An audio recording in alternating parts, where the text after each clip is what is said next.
Hello students, आज हम करेंगे class 12 chapter number 10 haloalkanes and haloarenes में एलिमिनेशन रिएक्शन टॉपिक। इससे पहले की जितने भी लेक्चर्स हैं उसमें हमने पढ़ा है classification of haloalkanes and haloarenes, उनका नॉमेनक्लेचर, उनकी फिजिकल प्रॉपर्टीज और अब हम कर रहे हैं उनकी केमिकल प्रॉपर्टीज। तो केमिकल प्रॉपर्टीज में सबसे पहले हमने किया था न्यूक्लियोफिलिक सब्स्टिट्यूशन रिएक्शंस, उनके कितने टाइप्स होते हैं, उनका क्या क्या मैकेनिज्म होता है और उनका स्टीरियोकेमिकल एस्पेक्ट्स। तो नाउ अब हम एलिमिनेशन रिएक्शन करेंगे। तो एलिमिनेशन रिएक्शन क्या होता है? एलिमिनेशन रिएक्शन का मतलब होता है कि कोई भी एटम या कोई भी ग्रुप ऑफ एटम हमारा रिमूव हो जाए फ्रॉम इट्स पेरेंट चेन, तो हमारा एलिमिनेशन रिएक्शन होती है, क्योंकि वहां पर वो रिमूव हो रहा है, एलिमिनेट हो रहा है। तो यहाँ पर अगर हम एलिमिनेशन रिएक्शन की बात करें in the case of the haloalkanes, तो हेलो एल्केन्स में जब एलिमिनेशन रिएक्शन होती है तो हमेशा फॉर्मेशन ऑफ एल्कीन्स होती है, यानी कि हमारे अनसैचुरेटेड कंपाउंड्स बनते हैं। तो वो कैसे बनते हैं, मैं आपको एक जनरल रिएक्शन से उसका एग्जाम्पल लेकर आपको बताती हूँ। तो अगर हम एग्जाम्पल लें, 2 कार्बन हमने लिए, यहाँ पर एक हेलोजन अटैच्ड है, बाकी सारी वैलेंसी हमारी किससे कंप्लीट होगी? With the hydrogen atom. ये हमारा हेलो एल्केन हो गया और इसको हम बोलते हैं इथाइल हैलाइड, क्योंकि हमारे 2 कार्बन है तो 2 कार्बन के लिए हम इथाइल यूज करते हैं और एक हमारा हैलाइड है। अब एलिमिनेशन रिएक्शंस में हमारा क्या होता है कि हमारे यहाँ पर आपने देखा कि दोनों कार्बन पे हाइड्रोजन अटैच्ड है। हाइड्रोजन तो हमारा यहाँ से हो जाएगा remove easily, okay no problem. लेकिन हाइड्रोजन कहाँ से रिमूव हो? इस वाले कार्बन से रिमूव हो कि इस वाले कार्बन से रिमूव हो?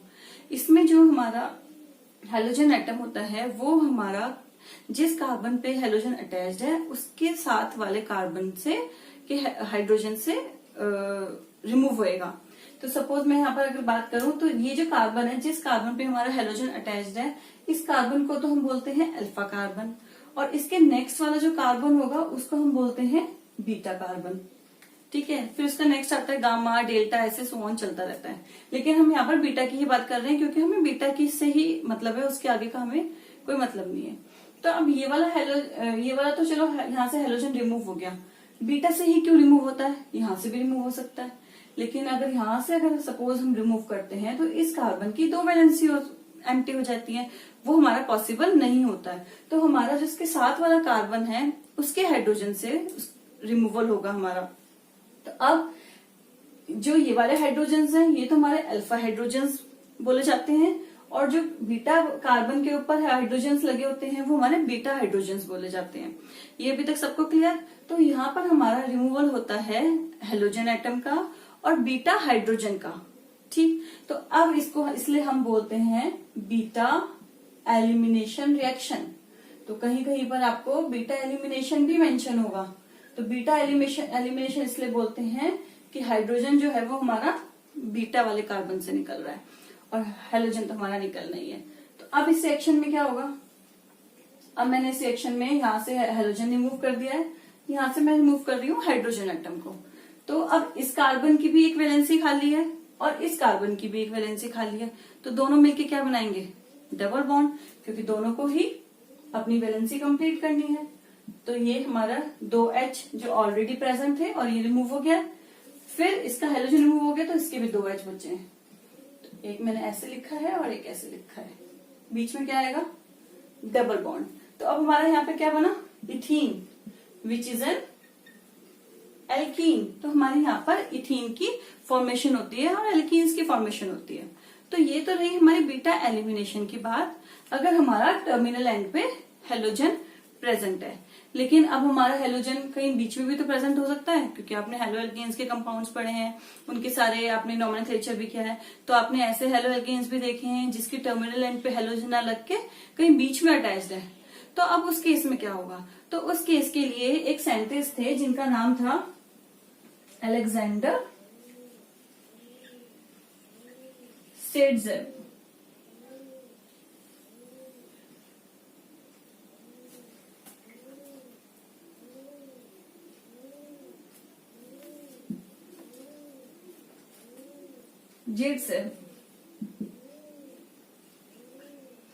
इन्होंने 1875 में डिस्कवरी की और ये एक रूल बताया जिसको हम सेडजेव रूल बोलते हैं। और उस रूल्स के अकॉर्डिंग क्या था कि जो हमारी कभी जब भी एलिमिनेशन रिएक्शन होती है, बीटा एलिमिनेशन रिएक्शन होती है, तब हमारा हाईली सब्स्टिट्यूटेड एल्कीन फॉर्म होती है, हाईली सब्स्टिट्यूटेड एल्कीन। अब वो क्या है वो मैं आपको बताती हूँ। तो स्टूडेंट्स यहाँ पर मैंने एक एग्जांपल लिया है जिसमें कि हमारा अब टर्मिनल एंड पे ना हेलोजन लगकर वो किसी और पोजीशन पे लगा है जो कि इन बिटवीन है। तो इस पेरेंट चेन में मैंने यहाँ पर एग्जांपल लिया है ट्रू ब्रोमो पेंटेन का। ट्रू ब्रोमो पेंटेन मतलब कि सेकेंड पोजीशन पर हमारा ब्रोमीन अटैच्ड है और 5 कार्बन की चेन है, तो ये हमारा पेंटेन हो गया। तो अब इस यहाँ पर अगर मैं बात करूं तो ये वाला कार्बन जहां पर ब्रोमीन अटैच्ड है ये तो हमारा अल्फा कार्बन है और इसके साथ अल्फा हाइड्रोजन है। इसके इधर टर्मिनल पर भी एक राइट साइड में भी हमारा बीटा कार्बन हो गया और यहाँ पर भी हमारा बीटा कार्बन हो गया। तो यानी कि हमारे पास यहाँ पर 2 बीटा कार्बन है। अब 2 बीटा कार्बन होने की वजह से हाइड्रोजन भी हमारे 2 ही हैं, राइट साइड में भी और लेफ्ट साइड में भी। अब इसमें से हम कौन से वाला हाइड्रोजन को रिमूव करें, इसकी तो प्रॉब्लम है। अब ये कैसे होएगा? तो ये अलेक्जेंडर जो मैंने सेरजेव का बताया था, अलेक्जेंडर सेरजेव ने 1875 में रूल दिया है कि वो एल्कीन फॉर्म होती है जो कि हाईली सब्स्टिट्यूटेड होती है। अब कैसे? अब मैं आपको यहाँ पर दोनों एग्जांपल्स लेके बताती हूँ। अगर यहाँ से हाइड्रोजन रिमूव होता है तो क्या बनता है और अगर यहाँ से हाइड्रोजन रिमूव होता है तो क्या बनता है। तो फर्स्ट केस में हम यहाँ से टर्मिनल वाले हाइड्रोजन को रिमूव करते हैं और ये ब्रोमीन तो हमारे यहाँ से रिमूव होएगा। तो अब हमारा डबल बॉन्ड कहाँ फॉर्म होगा? कार्बन नंबर 1 एंड 2 के बीच में। ठीक है, क्या प्रोडक्ट फॉर्म होगा? CH3 CH2 CH2 CH double bond CH2, यही फॉर्म होगा। इस कार्बन से ब्रोमीन निकल गया तो CH बचा और इस वाले कार्बन से एक H निकल गया तो 2 H बचे। तो मैंने ये लिखी और बीच में डबल बॉन्ड लगा दिया। अब इसका अगर आप नेम लिखोगे तो क्या बनेगा? इसका नेम होगा पेंट 1 इन, यही होगा पेंट 1 इन। फिर नेक्स्ट, अब हम नेक्स्ट प्रोडक्ट फॉर्म करते हैं। नेक्स्ट प्रोडक्ट में अब क्या होगा कि मैं हाइड्रोजन यहाँ पे मैं नंबर 1 डाल देती हूँ कि हमने यहाँ से मूव किया।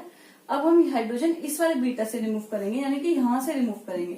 This is a second number product that we have got. तो अब इस केस में क्या होगा कि यहां से तो ब्रोमीन रिमूव होना ही है और इस वाले हाइड्रोजन से रिमूव होना है। तो अब हमारा डबल बॉन्ड बनेगा from the second and the third carbon के बीच में। बनाए तो it is CH3 CH2 and CH double bond CH bond CH3। अब हमारा प्रोडक्ट फॉर्म हुआ दिस। तो इसका अगर नेम करते हैं तो ये है पेंट 2 इन। तो ये हमारी बनी है पेंट 2 इन, यानी कि हमारा डबल बॉन्ड बना है सेकेंड और थर्ड पोजीशन पर। यहां पर हमारा टर्मिनल पे बना है 1 एंड 2 पोजीशन पर। तो इस दोनों केसेस में हमारा जो मेजर प्रोडक्ट बनता है वो बनता है पेंट 2 इन का। द रीजन इज अ सेरजेव रूल, जिसकी वजह से जो हाईली सब्स्टिट्यूटेड प्रोडक्ट है वो हमारा फॉर्म होता है। अब हाईली सब्स्टिट्यूटेड प्रोडक्ट आपको थोड़ा सा क्लियर नहीं हो रहा कि मैम हाईली सब्स्टिट्यूटेड प्रोडक्ट तो आप बोल रहे हो लेकिन समझ नहीं आ रहा है कि क्या है। वो ये होता है कि जो डबल बॉन्ड जहां पर हमारा अटैच होता है उसके लेफ्ट साइड में और राइट साइड में भी कुछ नंबर ऑफ कार्बन एटम्स ऐसे हो कि जो मतलब हमें लगे कि इक्वल है। अब इस डबल बॉन्ड के इधर मैं देखूं तो हमारे पास है 2 नंबर ऑफ कार्बन एटम और इस डबल बॉन्ड के इधर हम देखें तो we have 3 number of carbon atom. इसमें अगर मैं बात करूं इस डबल बॉन्ड के ऊपर 1 है और इधर 1 2 3 4 कार्बन है। तो अब आप बताओ कि 3 और 2 ज्यादा बैलेंस्ड है एज कम्पेयर टू 4 एंड 1, क्योंकि वो टर्मिनल एंड पर आ गया है। तो वहां पर हमारा एक साइड तो ज्यादा बल्कि ग्रुप हो गया और एक साइड बिल्कुल लाइट हो गया। और यहाँ पर क्या है कि यहाँ पर हमारा एक साइड 3 कार्बन का इधर 2 है तो थोड़ा सा ही बल्कि हुआ है। तो ये वाला प्रोडक्ट हमारा मेजर फॉर्म होता है। तो कभी भी अगर आपके पास एक क्वेश्चन आए बीटा एलिमिनेशन का, ये हमारा यूजुअली टर्मिनल एंड वाला बहुत रेयर आता है। इसमें हमारा जो आता है ये ऐसे आता है कि डबल बीटा आपको दिए होते हैं, बीटा कार्बन दिए होते हैं और उसकी आपको बोलते हैं कि आपको उसके प्रोडक्ट्स फॉर्म करने। तो आपने दोनों प्रोडक्ट्स फॉर्म करके दिखाने हैं, ये भी और ये भी। ऐसा नहीं कि आप मेजर ही फॉर्म करोगे, you have to write both of the products और आप उसमें मेंशन कर दोगे कि this is a major product and this is a minor product. और अगर आप उसका कुछ थ्योरेटिकल पार्ट लिखते हो तो वहां पर आप मेंशन करोगे कि according to the Saytzeff rule highly substituted alkene is the major product. तो ये तो हमारी बात है हेलो एल्केन्स की, जिसमें कि हमारा अगर मिडल पे आ गया, ये भी अब आपको क्लियर है। अब नेक्स्ट मैं आपको primary, secondary and tertiary haloalkanes के बारे में बताती हूँ। इससे पहले एक चीज और है कि जितनी भी हमारी ये रिएक्शंस होती हैं जो कि आपने पढ़ी हुई हैं, अभी मैंने आपको कराई हैं एलिमिनेशन रिएक्शंस, इसको हम डिहाइड्रोहेलोजिनेशन रिएक्शन भी बोलते हैं। तो कहीं कहीं पर आपकी डिहाइड्रोहेलोजिनेशन के नाम से होती है, कहीं कहीं आपको एलिमिनेशन रिएक्शन होगी, कहीं कहीं पर आपकी बीटा एलिमिनेशन होगी। तो आपको ये सारी चीजें याद रखनी है कि सारे टर्म्स एक हैं, इन सब का मतलब एक है। डिहाइड्रोहेलोजिनेशन मतलब कि हाइड्रो, डी मतलब कि रिमूवल है, और हाइड्रो मतलब H का, और हेलो का मतलब हमारे हेलोजन कंपाउंड का। तो कोई भी हमारा हेलोजन एटम हो सकता है। तो डिहाइड्रोहेलोजिनेशन रिएक्शन भी इसको बोलते हैं। तो स्टूडेंट्स, मैंने यहाँ पर 3 एग्जांपल्स लिए हैं, आप वो देखिए कि कैसे करते हैं। ये हमारा है primary halo alkane, this is secondary halo alkane, and this is tertiary. I hope अब तक तो आपको सारे याद हो गए होंगे कि primary, secondary and tertiary haloalkanes क्या होते हैं। प्राइमरी हेलो एल्केन्स होता है जिस कार्बन के साथ एक सिंगल कार्बन अटैच्ड हो, वो हमारा प्राइमरी है, और इसके साथ ही हमारा हेलोजन भी अटैच्ड है, तो हमारा प्राइमरी हेलो एल्केन। यहाँ पर इस कार्बन के साथ 2 कार्बन अटैच्ड हैं, तो सेकेंडरी हेलो एल्केन, और यहाँ पर इस कार्बन के साथ 3 कार्बन अटैच्ड है, तो हमारा टर्शरी होगा। तो ये अभी तक आपको यहाँ पर क्लियर है। तो अब अगर मैं यहाँ पर बात करूं तो हमारे पास यहाँ पर एक ही बीटा कार्बन है, यहाँ पर हमारे पास 2 बीटा कार्बन है, और टर्शरी में हमारे पास 3 बीटा कार्बन है। तो अगर हम इनकी रिएक्शंस की रिएक्टिविटी की बात करते हैं कि एलिमिनेशन रिएक्शंस में ऑर्डर ऑफ रिएक्टिविटी क्या होगा, तो वो हमारा होता है ऑर्डर ऑफ रिएक्टिविटी टर्शरी का ज्यादा। रीजन, क्योंकि इसके पास बहुत सारे बीटा कार्बन हैं, और कितने सारे तो हाइड्रोजन एटम्स भी तो हैं। यहाँ पर हमारे पास 9 है, यहाँ हमारे पास 6 है, और यहाँ हमारे पास 3 है। तो मैं अब देखो कि हमारे पास नंबर ऑफ बीटा हाइड्रोजन यहाँ पर 9 है, तो यानी कि इन 9 में से कोई भी इजिली रिमूव हो सकता है। तो इसलिए टर्शरी हैलाइड की रिएक्टिविटी ज्यादा होगी as compared to secondary. Secondary की प्राइमरी से ज्यादा होती है। तो इसके अकॉर्डिंग भी कभी कभी क्वेश्चंस आते हैं। यहाँ पर तो आपको पता ही है कि प्रोडक्ट हमारा क्या फॉर्म होगा, CH2 डबल बॉन्ड CH2, यही होगा form. This is a ethene.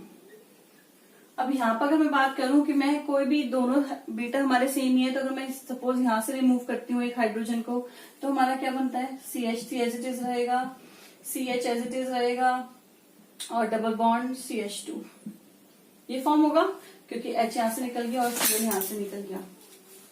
अब हमारा यहाँ पर फॉर्म हुआ है prop 1 इन। यहां से नंबरिंग शुरू करेंगे 1 2 3, तो 3 कार्बन के लिए प्रॉप, और फर्स्ट पोजीशन पे हमारा डबल बॉन्ड है, प्रोपिन बन गया। नेक्स्ट है हमारा टर्शरी हैलाइड। टर्शरी हैलाइड में भी क्लोरीन यहां से निकलेगा, और किसी भी हाइड्रोजन से, कार्बन से निकल सकता है हाइड्रोजन। तो सपोज मैं यहीं से निकाल देती हूँ, क्योंकि सारे के सारे सेम ही है। तो what will get, CH3 and C, इधर हमारा CH3 एज इट इज, यहाँ हमारा आ गया CH2 और डबल बॉन्ड। ठीक है, अब इसकी नेमिंग कैसे करोगे, 1 2 and 3, it is 2 methyl prop 1 इन, यही फॉर्म होगा। तो हमारा टर्शरी हैलाइड की रिएक्टिविटी ज्यादा होती है, ये आपको यहाँ से क्लियर हो गया, क्योंकि इसके पास नंबर ऑफ बीटा हाइड्रोजन्स ज्यादा होते हैं। तो अगर कभी भी कोई आपके पास क्वेश्चन आया और उस क्वेश्चन में आपको 3 हैलाइड्स दिए हुए हों, प्राइमरी सेकेंड टर्शरी, और पूछें कि क्या किसकी ज्यादा है, तो आपने सबसे पहले टर्शरी की लिखनी है। और कभी कभी इसके रिलेटेड क्वेश्चन ऐसे भी आते हैं कि टर्शरी हैलाइड दिया है और बोलते हैं कि इसका आपको प्रोडक्ट्स फॉर्म करना है, तो वो आप इजिली फॉर्म कर दोगे। एक चीज और इसमें इंपॉर्टेंट है कि जितनी भी हमारी एलिमिनेशन रिएक्शंस होती हैं, वो होती हैं in the presence of alcoholic KOH या फिर NOH। तो आपने ये भी जरूर मेंशन करना है। ओके, तो यहां तक अभी क्लियर है। ऑर्डर ऑफ रिएक्टिविटी भी हमें समझ में आ गया है, टर्शरी का ज्यादा, सेकेंडरी का उससे कम, एंड प्राइमरी का उससे कम। तो ये तो है हमारा same number of halogen atoms के लिए। अगर मैं बात करूं कि हमारे हेलोजन एटम डिफरेंट है, तब ऑर्डर ऑफ रिएक्टिविटी क्या होगा, तो तब हमारा ऑर्डर ऑफ रिएक्टिव होता है I का सबसे ज्यादा, ब्रोमीन का उससे कम, क्लोरीन का उससे कम, एंड फाइनली द फ्लोरीन। तो हमारा ऑर्डर ऑफ रिएक्टिविटी चलता है ये। तो अगर आपके पास कभी क्वेश्चन आया कि सेम नंबर ऑफ आपको मिथाइल ग्रुप दिए हुए हों लेकिन एल्काइल जो हैलाइड्स हैं वो डिफरेंट दिए हैं, तो आपने ऑर्डर ऑफ रिएक्टिविटी ये फॉलो करना है। और अगर आपको प्राइमरी सेकेंडरी एंड टर्शियरी के अकॉर्डिंग दिया गया है तो आप ये वाला फॉलो करोगे। स्टूडेंट्स, नेक्स्ट पार्ट आता है हमारा रिएक्शन विद मेटल्स का।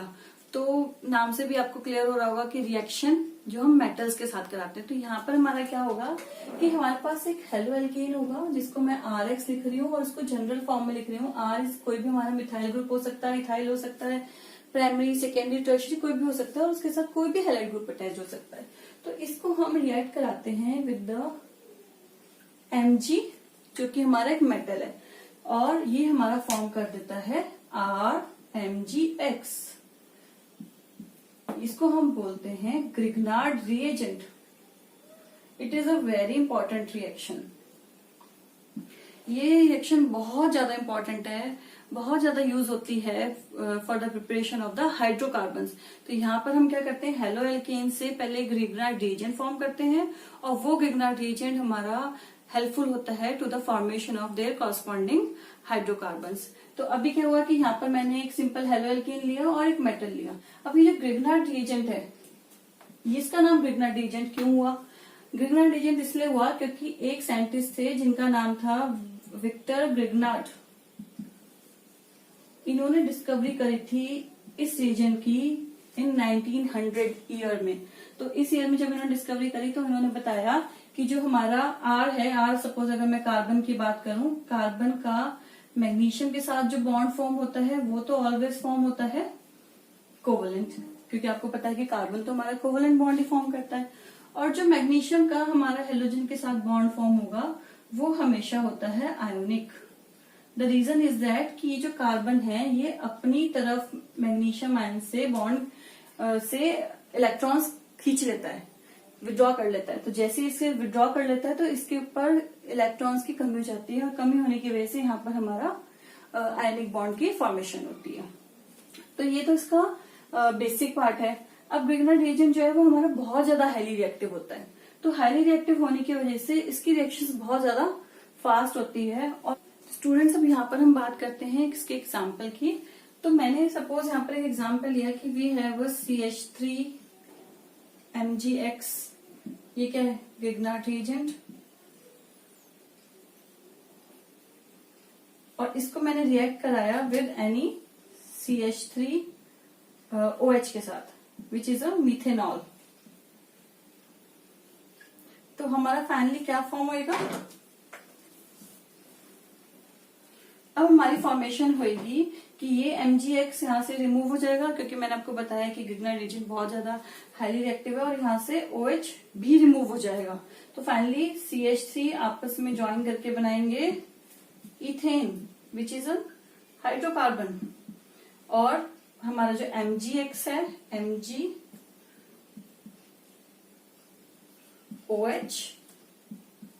और X, ये हमारा इस फॉर्म में बाहर निकल जाएगा। तो ग्रिग्नार्ड रिएजेंट का तो मैंने आपको बताया कि it is very highly reactive. इतना हाईली रिएक्टिव होता है कि अगर वाटर भी, जो हमारे एनवायरनमेंट में मॉइस्चर प्रेजेंट होता है, वाटर होता है जो मॉइस्चर की फॉर्म में प्रेजेंट होता है, उसको भी एक्सेप्ट करके ये फॉर्म कर देता है हाइड्रोकार्बन। तो इसलिए जब भी ग्रिग्नार्ड रिएजेंट रखते हैं वो बहुत ज्यादा एयर टाइट सील कंटेनर में रखते हैं। क्योंकि अगर उसको थोड़ा सा भी लूज आप कर दोगे तो मॉइस्चर ले लेगा और वो कन्वर्ट कर देगा हाइड्रोकार्बन में अपने आप को। तो इस रिएक्शन का एप्लीकेशन बहुत इंपॉर्टेंट है।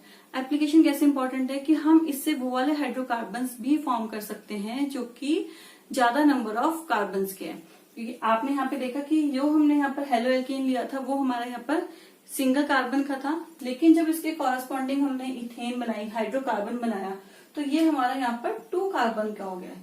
तो यहाँ इस रिएक्शंस में हमारे number of carbon atoms increase हो जाते हैं in the product from their reactants.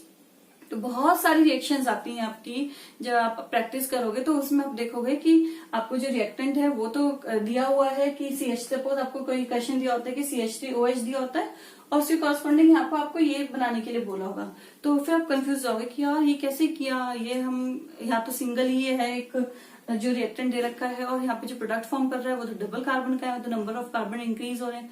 तो जब भी आपको ऐसे क्वेश्चन आता है तो वहां पर आपने ग्रिग्नार्ड रिएजेंट को यूज करना है। इट इज वेरी इंपॉर्टेंट और इसके रिलेटेड बहुत सारे क्वेश्चन आते हैं बोर्ड्स में भी, नीट में भी और जेईई के भी। तो स्टूडेंट्स नेक्स्ट आती है हमारी Wurtz reaction, which is a very important reaction क्योंकि नेम रिएक्शन है और इसकी एप्लीकेशंस भी बहुत ज्यादा है। सेम ही है जैसे कि हमने RMGX में किया है, ग्रिग्नार्ड रिएजेंट में किया है, वहां पर भी हमने मेटल यूज किया था, यहाँ पर भी हम मेटल यूज करेंगे। यहाँ पर हम मेटल यूज करते हैं सोडियम। ठीक है, तो अगर मैं यहाँ पर बात करूं कि हमारे पास RX है जो कि एक हेलो एल्केन है, उसको हमने सोडियम के साथ रिएक्ट कराया तो क्या होगा, ये X यहाँ से रिमूव हो जाएगा और इस सोडियम के साथ मिलके बनाएगा, फॉर्म करेगा NaX प्रोडक्ट। और जो R था अब वो तो खाली है, वो किसके साथ जाएगा, तो उसके लिए हम यहाँ पर 2 molecules of same haloalkanes के यूज करते हैं और वो फॉर्म करते हैं R bond R and finally this. तो दिस इज द फॉर्मेशन। तो अब इसकी इक्वेशन बैलेंस हो गई है, नहीं हुई है। यहाँ पर भी हमें 2 मॉलिक्यूल्स लेने पड़ेंगे सोडियम के। अब कैसे, 2RX है तो यानी कि 2 मॉलिक्यूल्स हमारे R के हुए तो वो दोनों R हमारे यहाँ कंप्लीट हो गए। 2 ही मॉलिक्यूल्स हमारे हेलोजन के थे तो 2 ही मॉलिक्यूल हमारे हेलोजन के हो गए और 2 ही मॉलिक्यूल हमारे सोडियम के थे वो हमारे यहाँ पर कंप्लीट हो गए।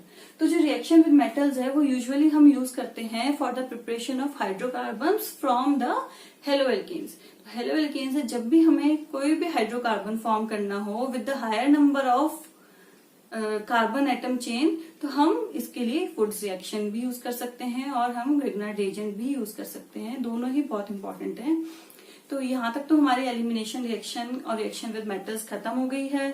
इसके बाद नेक्स्ट पार्ट में हम करने वाले हैं द केमिकल प्रॉपर्टीज ऑफ हेलोअरीन्स, तो उसमें हम हेलोअरीन्स की रिएक्शंस करेंगे।